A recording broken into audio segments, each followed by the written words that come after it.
क्योंकि हमारे बड़े भैया उनके तरफ से बहुत बहुत आशीर्वाद। आइए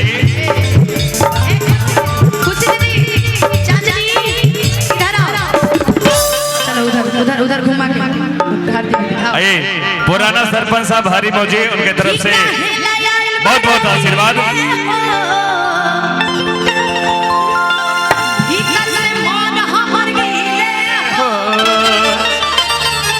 वैष्णवी पान पैलेस अंबेडकर चौक बकरी उनके तरफ से बहुत बहुत आशीर्वाद।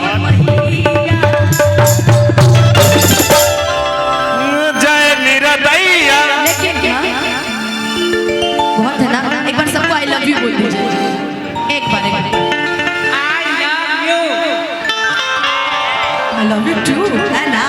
लेकिन आइए इसको डांस करके जरा दिखाएंगे भारती दीदी अपने अंदाज में।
लड़ो झगड़ो मत, अपना अपना मोबाइल के तनी फ्लैश ऑन कर ला।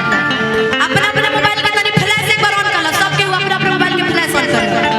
सबके ऑन कर ला फ्लैश। वाह वाह, सबके फ्लैश ऑन करके हाला करके तनी के ले ला पुदीना, ले ला पुदीना, ले ला पुदीना, ले ला पुदीना।